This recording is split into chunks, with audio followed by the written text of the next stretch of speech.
और अब अगर आपको ये समझना है कि उत्तराखंड में टनल में चल रहा रेस्क्यू ऑपरेशन जो है वो किस स्टेज में है और किस तकनीक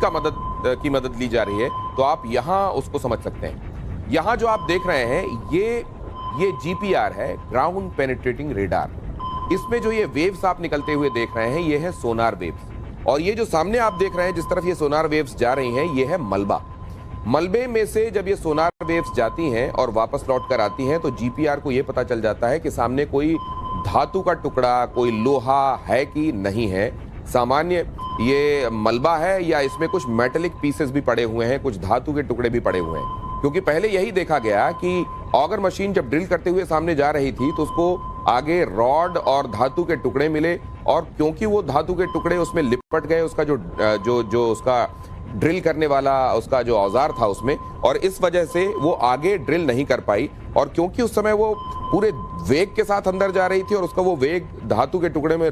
लिपट कर रुका, इस वजह से उसका जो प्लेटफॉर्म था उस पर झटका आया और प्लेटफॉर्म हिला, और इसीलिए उसको रिपेयर करना पड़ा। तो अब सामने अगर कोई धातु का टुकड़ा है तो पहले से पता चल जाए,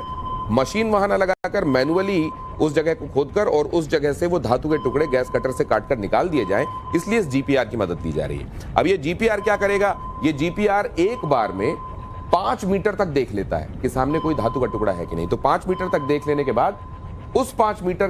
तक खुदाई होगी, और उसके बाद फिर से 5 मीटर तक आगे ये GPR आपको ये देखने में मदद देगा कि कोई धातु का टुकड़ा आगे तो नहीं है। अगर है तो मैनुअल खुदाई करके गैस कटर से धातु का टुकड़ा निकाला जाएगा, नहीं है तो ऑगर मशीन सीधे सीधे काम करती चली जाएगी। इस तरीके से, क्योंकि अभी 15 मीटर का स्ट्रेच बचा हुआ है, तो 5-5 मीटर के स्ट्रेचेस में ये GPR आपको आगे देखने में, खुदाई करने में मदद करेगा।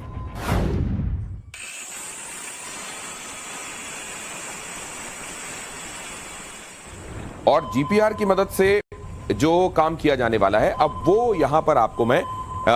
बताने वाला हूं कि वो होने कैसे वाला है। यहां पर ये जो आपको एक्सपर्ट दिखाई दे रहा है जो GPR की मदद से आगे देख रहा है, इसमें आप देख रहे होंगे आगे जो मलबा है उसको 2 शेड्स में हमने बांटा है, 2 अलग अलग तरीके का आपको मलबा,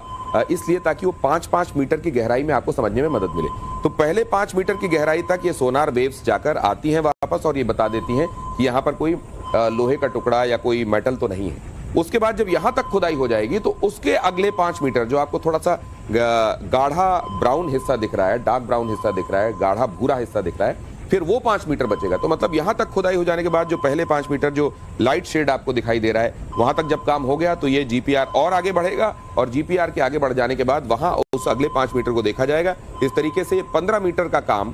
5-5 मीटर के टुकड़ों में एक के बाद एक किया जाएगा। और उस तरफ आप देख रहे हैं वो है ट्रैप जोन, जहां हमारे श्रमिक भाई मौजूद हैं जिनको इस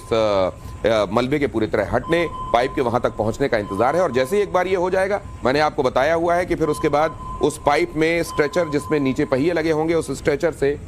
इन श्रमिक भाइयों को एक के बाद एक बाहर निकाल लिया जाएगा। तो ये 5-5 मीटर करके 15 मीटर का ये मलबे के बीच में से रास्ता निकाले जाने का काम अभी और बाकी।